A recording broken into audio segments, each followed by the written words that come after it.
শ্রী শ্রী রামকৃষ্ণ পরমহংসদেব বলতেন, ঈশ্বরের নাম নিলে এবং আন্তরিকভাবে তাঁর চিন্তা করলে পাপ পালিয়ে যায়। যেমন তুলার পাহাড় অগ্নিস্পর্শে মুহূর্তে পুড়ে যায়, অথবা যেমন বৃক্ষে পাখি অনেক বসে আছে, হাততালি দিলে সব উড়ে যায়।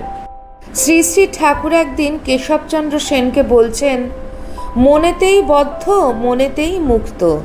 আমি মুক্ত পুরুষ, সংসারেই থাকি আর অরণ্যেই থাকি, আমার বন্ধন কি?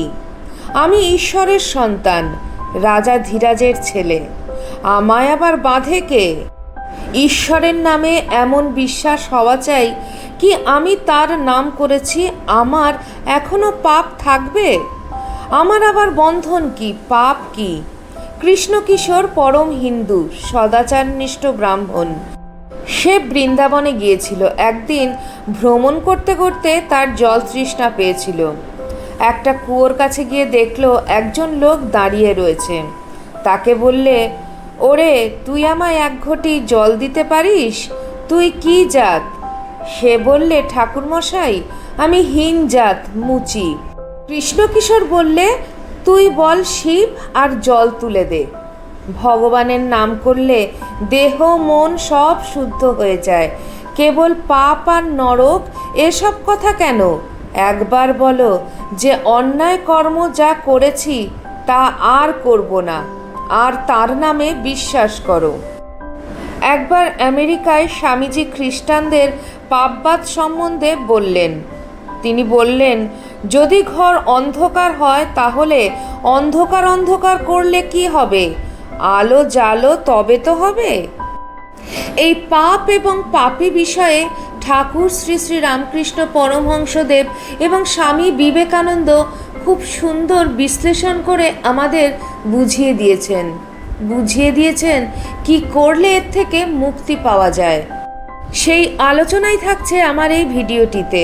পরম পূজনীয় শ্রীমৎ স্বামী লোকেশ্বরানন্দজি মহারাজের তব কথামৃতম থেকে পাঠ করছি।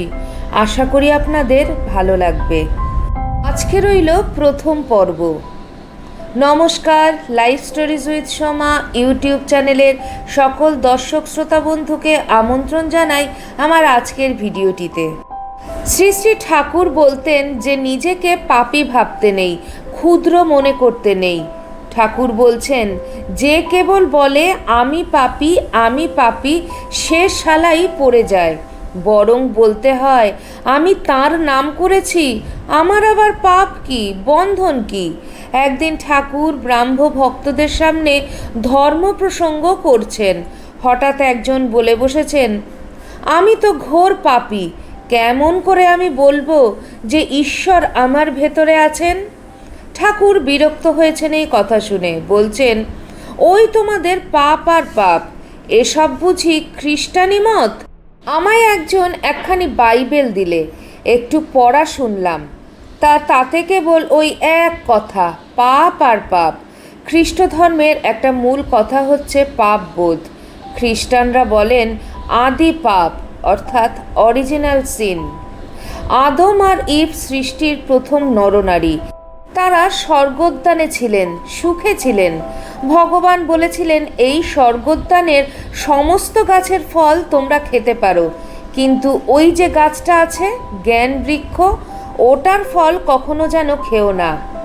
বেশ আছেন তারা, ভগবান বারণ করে দিয়েছেন, কাজেই ওই জ্ঞান বৃক্ষের ফল তারা খান না।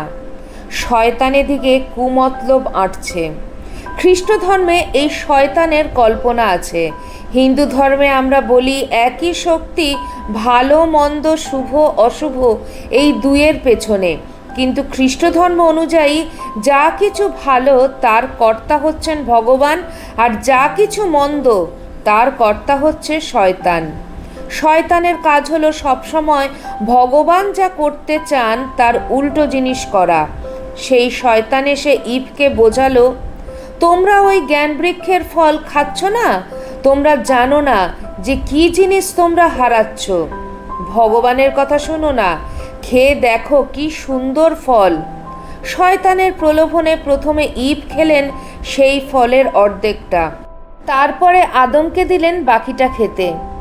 এতদিন তাদের কোনো দেহবুদ্ধি ছিল না, উলঙ্গ হয়ে থাকতেন। ওই ফল খাওয়ার সঙ্গে সঙ্গে তাদের দেহবুদ্ধি এলো। তারা গাছের আড়ালে গিয়ে লুকিয়ে রইলেন। ভগবান এসে ডাকছেন, আদম, ইভ, তোমরা কোথায়?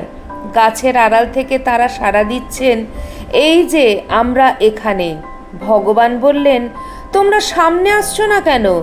তারা বললেন, কি করে আসবো? আমাদের পরনে যে কোনো কাপড় নেই। ভগবান বুঝতে পারলেন। তিনি বললেন, তার মানে তোমরা নিশ্চয়ই ওই নিষিদ্ধ ফল খেয়েছ। আমার অবাধ্য হয়েছ তোমরা। স্বর্গে তোমরা আর থাকতে পারবে না, পৃথিবীতে গিয়ে জন্মগ্রহণ করো। স্বর্গ থেকে বিতাড়িত হয়ে তারা পৃথিবীতে এসে জন্মালেন। এই হচ্ছে অরিজিনাল সিন, অর্থাৎ আদি পাপ। আমরা পৃথিবীর মানুষ আদম আর ইভের বংশধর। তাদের সেই যে পাপ, আমরা সবাই তার অংশীদার। আমরা সবাই পাপী। সেই পাপ থেকে আমাদের উদ্ধার করতে পারেন যীশু খ্রিস্ট, জেসাস দ্য ক্রাইস্ট। যীশু কথার অর্থ হচ্ছে ত্রাণকর্তা। পাপ থেকে আমাদের উদ্ধার করবার জন্য ভগবান তাকে পাঠিয়েছেন। ঈশ্বরের পুত্র তিনি। খ্রিস্টানদের মতে একমাত্র ঈশ্বর পুত্র। তাকে যদি ভজনা করি একমাত্র তাহলেই আমরা পাপ থেকে উদ্ধার পেতে পারি, এছাড়া আর কোনো উপায় নেই। এই হচ্ছে খ্রিস্টানদের মত। হিন্দুদের দৃষ্টিটা একটু অন্যরকম। হিন্দুরা বলেন, হ্যাঁ, মানুষ ভুল করে, অন্যায় করে। যেগুলোকে আমরা পাপ কাজ বলি, মানুষ অনেক সময় তাতে লিপ্ত হয়, কিন্তু সেটা একটা সাময়িক অবস্থা। তার যে প্রকৃত স্বরূপ সেটা হচ্ছে এই যে সে নিত্য শুদ্ধ মুক্ত আত্মা। জ্ঞান পথে আমরা বলি সবার মধ্যে এক ব্রহ্ম, এক সচ্চিদানন্দ বিরাজ করছে। আর ভক্তিপথে আমরা বলি সবার মধ্যে এক ভগবান বিরাজ করছেন। যে ভাষাতেই বলা হোক না কেন, মূল বক্তব্য এই যে আমার যে বর্তমান অবস্থা, যে অবস্থায় আমার মধ্যে এত সংকীর্ণতা, এত ক্ষুদ্রতা, এত সীমাবদ্ধতা, এটা আমার স্থায়ী অবস্থা নয়। এটা একটা পাসিং ফেজ। এই অবস্থাটা এসে গেছে, চলে যাবে দুদিন পরে। আরোপিত জিনিস একটা, যেমন আকাশ মেঘে ঢাকা। আমরা দেখছি ধূসর আকাশ, কিছুক্ষণ পরে মেঘ কেটে যাবে, তখন আকাশের যেটা আসল রং, নীল রং, সেটা আমরা দেখতে পাবো। আমাদের অবস্থাও ঠিক তাই। আমাদের যে প্রকৃত শুদ্ধ রূপ, সেটার ওপরে যেন একটা আবরণ পড়েছে, কিন্তু সেই আবরণ একদিন না একদিন উঠবেই। আমি যদি চেষ্টা না করি তাহলেও উঠবে, কারণ সেটাই তো আমার স্বরূপ। সেই স্বরূপে আমি পৌঁছবই। নদীর যেমন গন্তব্যস্থল সমুদ্র, সেখানে সে পৌঁছবেই। পাহাড়, পর্বত, গ্রাম, গঞ্জ সব কিছুর মধ্যে দিয়ে পথ করে নিয়ে সে একদিন সমুদ্রে পৌঁছবেই। কিছুই তার গতিরোধ করতে পারবে না। আমরাও ঠিক তাই। আমাদের স্বরূপে আমরা পৌঁছবই। কেউ সোজা পথে, কেউ হয়তো অনেকটা ঘুরে ফিরে। যদি সজ্ঞানে চেষ্টা করি তাহলে তাড়াতাড়ি পৌঁছতে পারবো, আর যদি চেষ্টা না করি তাহলেও পৌঁছবো, তবে একটু দেরি হবে। তার জন্য হয়তো আমাকে একটু বেশি কষ্ট সহ্য করতে হবে। স্বামীজি এই প্রসঙ্গে আলোচনা করে বলেছেন যে আমাদের সমস্ত কর্ম প্রচেষ্টার পেছনে প্রেরণা হচ্ছে এই মুক্তি লাভের ইচ্ছা। মুক্তিলাভ অর্থাৎ আমাদের যে স্বরূপ সেটা উপলব্ধি করা, আমি যে ব্রহ্ম সেটা বুঝতে পারা। তার প্রমাণ হচ্ছে আমরা কেউ আমাদের নিজের নিজের অবস্থায় সুখী না। একটা অভাববোধ সবসময় আমাদের ছুটিয়ে নিয়ে চলেছে। ওই অভাববোধ থেকে মুক্তি পাওয়ার জন্য চোর চুরি করছে, যে দরিদ্র সে টাকার পেছনে ছুটছে, যে সন্ন্যাসী সে ঈশ্বরকে ডাকছে, যে চুরি করছে বা যে টাকার পেছনে ছুটছে সে মুক্তির ঠিক পথটা খুঁজে পায়নি, তাই তার দেরি হবে একটু। কিন্তু একদিন না একদিন সেও পথ ঠিক খুঁজে পাবে এবং শেষে সেই লক্ষ্যে পৌঁছবে।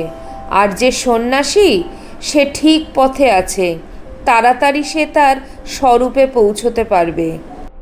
কাজেই পাপ অত করতে নেই। পাপ দূর করবার উপায় হলো নিজের শুদ্ধ স্বরূপের কথা চিন্তা করা। বাঁধন ছেঁড়ার উপায় হলো মুক্তির কথা চিন্তা করা। যা আমি ভাবি আমি তাই হয়ে যাই। কখন আমি অন্যায় করি, কখন আমি ভুল করি? যখন নিজেকে ঈশ্বর থেকে ভিন্ন মনে করি, যখন আত্মবিস্মৃত হই আমি। আত্মবিস্মৃতি মানে কি? যখন আমার প্রকৃত পরিচয় ভুলে যাই। আমরা সবাই আমাদের প্রকৃত পরিচয় ভুলে গেছি।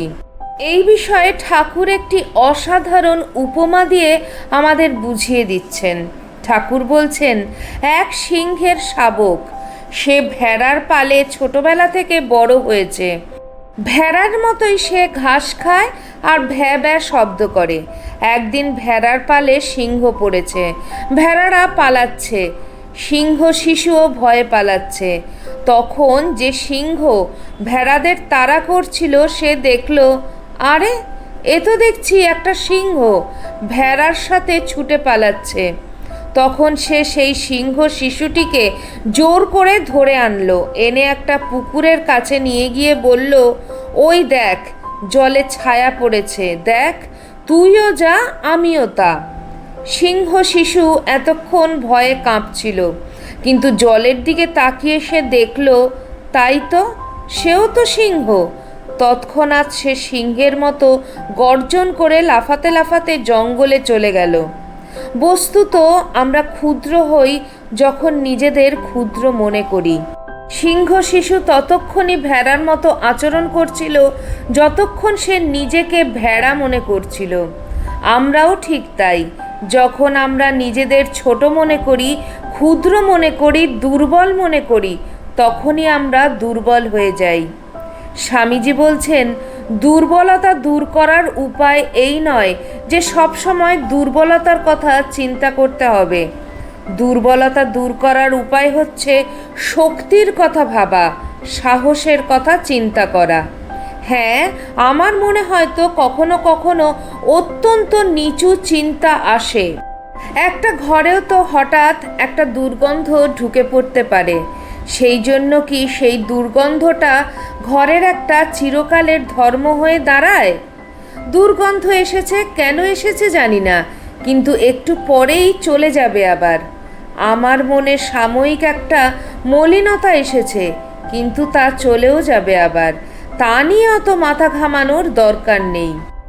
তাছাড়া যেমন একটা মলিন চিন্তা আমার মধ্যে এসেছে, আবার তো দেখি কত উচ্চ চিন্তাও আমার মধ্যে আসে। এমন মহৎ চিন্তা আমার মধ্যে আসে যে নিজেকে তখন মানুষ বলে মনে হয় না, মনে হয় আমি যেন দেবতা হয়ে গেছি। এই যে মহৎ চিন্তাটা আমি করছি, এটা সত্য নয়। আমার পড়ে যাওয়াটা সত্য হলো, আর আমি যে ধুলো ঝেড়ে উঠে দাঁড়ালাম সেটা সত্য না। একটাকে যদি স্বীকার করি আর একটাকেও তো তাহলে স্বীকার করতে হয়। আমাদের শাস্ত্র, আমাদের সমস্ত ধর্মগ্রন্থ বলছে যে এই যে তুমি উঠে দাঁড়াচ্ছ, এই যে তুমি উচ্চ চিন্তা করছো, এটাই বড় সত্য। তুমি এইটা বিশ্বাস করো, বিশ্বাস করো যে তুমি আরো বড় হতে পারো। বড় হতে হতে তুমি অসীম হয়ে যেতে পারো। মহৎ হতে হতে তুমি মহত্তম হতে পারো। উঁচুতে উঠতে উঠতে তুমি উচ্চতম পর্যায়ে পৌঁছে যেতে পারো। তোমার মধ্যে সাময়িক একটা অপবিত্রতা এসেছে, তার মানে এই নয় যে তুমি অপবিত্র। অপবিত্রতাটা যেন একটা পোশাক, একটা আবরণ। তোমার পোশাকটার হয়তো রং চটে গেছে, দেখতে খারাপ হয়ে গেছে, তার মানে এই নয় যে তুমি দেখতে খারাপ। পোশাকটা তুমি খুলে ফেলো, তাহলেই দেখবে তুমি যা, তুমি তাই আছো। তুমি নির্মল, তুমি শুচি, তুমি চির সুন্দর। আমাদের উপনিষদ বলছে, সমস্ত বিশ্বে যারা আছো তোমরা অমৃতের সন্তান সবাই। তোমরা শোনো আমার কথা। অমৃতের সন্তান বলছেন সবাইকে। স্বামীজি বিদেশে গিয়ে সেখানকার লোকদের সম্বোধন করছেন, অমৃতের পুত্র তোমরা। বলছেন, পাপী তোমরা? কে বলল তোমরা পাপী? মানুষকে পাপী বলাই সব থেকে বড় পাপ। আমি তোমাদের কিছুতেই পাপী বলবো না, আমি বলবো তোমরা অমৃতের সন্তান। আর যারা স্বামীজির কথা শুনছেন তারা ভাবছেন এ একটা নতুন অভিজ্ঞতা, একটা যেন মুক্তির আস্বাদ পেলাম আমরা, যেই ভাবলাম যে আমরা পাপী নই। স্বামীজি বলছেন, বেদান্ত শুধু একটিমাত্র পাপ স্বীকার করে, সেটা কি? নিজেকে পাপী ভাবা বা অন্য কাউকে পাপী মনে করা। কারণ অন্য যা কিছু আমরা ভুল করি বা প্রচলিত অর্থে যাকে আমরা পাপ বলি, সেগুলি এ থেকেই আসছে। স্বামীজি বলছেন, তুমি হয়তো তোমার জীবনে অনেক ভুল করেছ, কিন্তু তা নিয়ে মাথা ঘামিও না। যদি দেখো তোমার বর্তমান খুব সুন্দর, তাহলে জানবে এই সুন্দর বর্তমানের মূলে তোমার অতীত সাফল্য এবং ব্যর্থতা দুই রয়েছে। আমাদের জীবনে ভুলভ্রান্তিরও বিরাট ভূমিকা আছে। ভুলভ্রান্তি থেকেও আমরা শিক্ষা লাভ করি। স্বামীজি তাই বলছেন, সাফল্যের জয় হোক, ভুল ভ্রান্তি ব্যর্থতা তারও জয় হোক। যা হয়ে গেছে তা নিয়ে মাথা ঘামিও না। গো অ্যাহেড, এগিয়ে চলো, চড়ই বেতি। আর একটা সুন্দর কথা বলেছেন স্বামীজি, বলেছেন, তোমরা আদি পাপের কথা বলো। আদম আর ঈব ঈশ্বরের অবাধ্য হয়ে স্বর্গচ্যুত হলেন, এই পাপটাকেই তোমরা ধরছ। কিন্তু তারও আগে আছে যে আদি পুণ্য। এই পাপ করার আগে যে অবস্থায় ছিলেন তারা, সেটাকে কেন নিচ্ছ না তোমরা? তারা পাপ করলেন সেটাকেই অত গুরুত্ব দিচ্ছ, কিন্তু তার আগে পর্যন্ত তো তারা শুদ্ধ ছিলেন, নিষ্পাপ ছিলেন।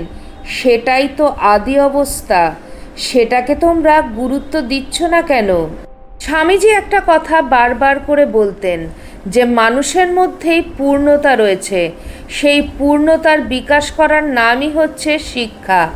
আর ধর্মের সংজ্ঞা দিতে গিয়ে স্বামীজি বলছেন যে মানুষের মধ্যে দেবত্ব রয়েছে, সেই দেবত্বের বিকাশ সাধনের নামই ধর্ম। সেই দিক দিয়ে দেখতে গেলে শিক্ষা এবং ধর্ম সমার্থক হয়ে দাঁড়াচ্ছে। পূর্ণতা আর দেবত্ব একই জিনিসকে দুরকমভাবে বোঝাচ্ছেন স্বামীজি। প্রকৃত শিক্ষক কি করবে? সে কখনো ছাত্রকে বলবে না যে তোমার দ্বারা কিছু হবে না, বরং বলবে যে হ্যাঁ তুমিও পারবে, তোমার মধ্যে অনন্ত শক্তি রয়েছে, সেই শক্তিটা ঢাকা পড়ে আছে শুধু। স্বামীজি বলছেন, কেউ কাউকে শেখাতে পারে না। শিক্ষক যেন মনে না করে যে সে তার ছাত্রকে কিছু শেখাচ্ছে। পূর্ণতা ছাত্রের ভেতরই রয়েছে। শিক্ষকের কাজ শুধু সেই পূর্ণতার বিকাশের পথে যে বাধা রয়েছে তাকে দূর করে দেওয়া। এই পূর্ণতারই আর এক নাম দেবত্ব। আর এই যে পাপ বলছি, অন্যায় বলছি, মলিনতা বলছি, সেই দেবত্বের বিকাশের পথে এগুলি সব বাধা। যিনি প্রকৃত ধর্মগুরু, তিনি আমার মলিনতার জন্য, আমার অন্যায়ের জন্য আমাকে দূরে সরিয়ে রাখেন না, আমাকে তিনি কাছে টেনে নেন। আমার মধ্যে বেশি মলিনতা, তাই আমার প্রতি তার বেশি সহানুভূতি। আমার সেই মলিনতা দূর করে আমার অন্তর্নিহিত দেবত্ব বিকাশে তিনি সাহায্য করেন। আমার মধ্যে যে দেবত্ব আছে তার সম্বন্ধে তিনি আমাকে সচেতন করেন। উপনিষদে আছে, তুমি সেই, ওঠো, জাগো তুমি, তোমার স্বস্বরূপে তুমি প্রতিষ্ঠিত হও, তোমার দৈবী স্বরূপকে উপলব্ধি করো। তুমি হয়তো তোমার অতীত আর বর্তমানকে দেখে নিজেকে অপদার্থ মনে করছো, কিন্তু তুমি অপদার্থ নও, কেউ অপদার্থ নয়। সবাই ইচ্ছে করলে পারে নিজেকে সুন্দর করতে, নিজের যে শুদ্ধ স্বরূপ তাতে উপনীত হতে। স্বামীজি বলছেন, খুব নিষ্ঠুর অপরাধী সেও যখন তার শিশুপুত্রকে আদর করে, তার মুখে স্নেহ ভালোবাসার ছবি ফুটে ওঠে। ওই স্নেহ ভালোবাসা তাহলে তার মধ্যেই রয়েছে, বাইরে থেকে তো আসেনি। বাইরে থেকে কোনো জিনিস আসতে পারে না। হয়তো তার ওপর নিষ্ঠুরতার একটা সাময়িক আবরণ পড়েছে। সেই আবরণ যতই গভীর হোক না কেন, একদিন না একদিন সেই আবরণ দূর হতে পারে। একদিন না একদিন সে হয়তো সৎ হবে, সুন্দর হবে, তার জীবনের গতি পাল্টে যাবে। আমরা শুনি দস্যুরাজ রত্নাকর তিনি বাল্মীকি হয়ে গেলেন। অঙ্গুলিমালের ঘটনা শুনি আমরা, ভয়ঙ্কর নরঘাতক, একের পর এক নরহত্যা করে যাচ্ছে আর নিহত লোকগুলির আঙুল দিয়ে মালা করে গলায় পড়ে রয়েছে। তাই তার নাম হয়েছে অঙ্গুলিমাল। কেউ তাকে দমন করতে পারছে না, রাজাও না। শেষে বুদ্ধদেব গেলেন তার কাছে। বুদ্ধদেব গিয়ে তাকে কৃপা করলেন। তার জীবন রূপান্তরিত হয়ে গেল, সন্ন্যাসী হয়ে গেল সে। এই রকম কত ঘটনা ঘটে। চিরদিন মানুষ একরকম থাকে না। আজ যে খারাপ, কাল সে ভালো হয়ে যেতে পারে।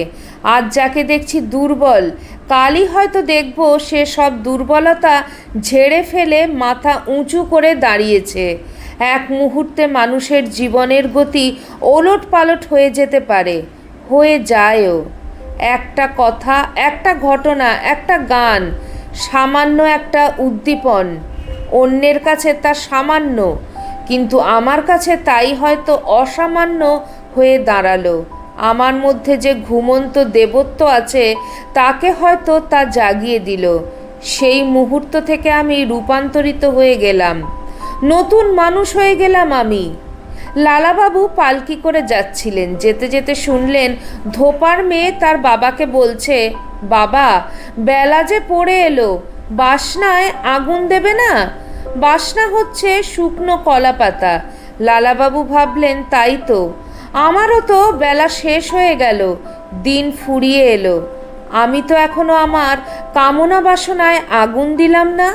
ব্যাস, পালকি থেকে নেমে তিনি সংসার ত্যাগ করে চলে গেলেন। এই রকম হয়ে থাকে, এ যেন নির্ঝরের স্বপ্নভঙ্গ। একটা জলস্রোতের মুখে বহুদিন ধরে একটা পাথর চাপা ছিল। কেউ সেই পাথরটা তুলে নিল, জলস্রোত মুক্ত হয়ে চলতে লাগলো। এও যেন ঠিক তাই। কে যেন আমার ওপর থেকে আবরণটা সরিয়ে নিল। আমার যে প্রকৃত আমি, তাকে চিনতে পারলাম। আমার জীবনটার মোড় ঘুরে গেল। আমি অন্যরকম হয়ে গেলাম। আমি অসৎ ছিলাম, সৎ হয়ে গেলাম। নিষ্ঠুর ছিলাম, প্রেমিক হয়ে গেলাম। ছিলাম ঘোর স্বার্থপর। এখন আমি এমন হয়েছি যে পরের জন্য প্রাণ দিতে পর্যন্ত কুণ্ঠিত হই না। ঠাকুর একটি গল্প বলতেন। ঠাকুর বলতেন, এক চোর রাত্রে চুরি করতে গেছে, গিয়ে ধরা পড়ে অবস্থা, লোকজন তার পিছু নিয়েছে। তখন সে আর কি করে, গায়ে ছাইটাই মেখে সাধু সেজে বসে রইল। গ্রামের লোকেরা তাকে চিনতে পারল না। রটে গেল যে বিরাট এক সাধু এসেছে গ্রামে। দলে দলে লোক এসে তাকে প্রণাম করছে, ফলমূল নিয়ে আসছে, আরও কতভাবে ভক্তি শ্রদ্ধা করছে। তখন সে মনে মনে ভাবল, আমি কপট সাধু, তাতেই এত সম্মান পাচ্ছি। যদি সত্যি সাধু হই তাহলে না জানি আরও কত সম্মান পাব। সত্যি সত্যি সাধু হয়ে গেল সে। গিয়েছিল চুরি করতে, কিন্তু সাধু হয়ে গেল। পওহারি বাবার বাড়িতে যে চোর চুরি করতে এসেছিল তার জীবনে কিন্তু এরকমই ঘটেছিল। রাত্রিবেলা সে ঢুকেছে পওহারি বাবার ঘরে। জিনিসপত্র চুরি করে সে যখন পালাচ্ছে, পওহারি বাবা জেগে উঠেছেন, আর সেই চোর ভয় পেয়ে জিনিসপত্র ফেলে রেখে পালিয়েছে। এদিকে পওহারি বাবা কিন্তু ওই জিনিসপত্র নিয়ে চোরের পেছন পেছন ছুটছেন আর বলছেন, প্রভু, তুমি কৃপা করে এসেছিলে আমার ঘরে, তুমি কেন এগুলি ফেলে রেখে চলে গেলে? পওহারি বাবার দৃষ্টিতে সে চোর নয়, তার ইষ্ট স্বয়ং ভগবান। অনেক দূরে গিয়ে সেই চোরকে ধরলেন তিনি। তার হাতে সেসব জিনিস গছিয়ে দিয়ে তারপর নিশ্চিন্ত হলেন। এদিকে পওহারি বাবার এই রকম ব্যবহার দেখে চোরের মনে অনুতাপ এলো। সেদিন থেকে সে চুরি করা ছেড়ে দিল, সাধু হয়ে গেল সে। স্বামীজি যখন পরিব্রাজক জীবনে হিমালয়ে ঘুরছিলেন, তখন সেই সাধুর সাথে দেখা হয়েছিল তার। প্রথমে জানতেন না স্বামীজি তাকে। তাঁর সৌম্যমূর্তি দেখে স্বামীজির মনে হয়েছিল যে তিনি খুব উন্নত ধরনের সাধু।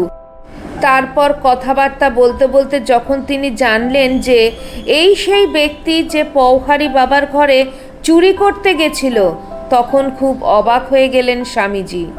অনেক রাত পর্যন্ত স্বামীজি তার সঙ্গে কথা বললেন। কথাবার্তা বলে স্বামীজি নিশ্চিত হলেন যে তিনি সত্যি সত্যিই আধ্যাত্মিক ক্ষেত্রে অনেক দূর এগিয়ে গেছেন।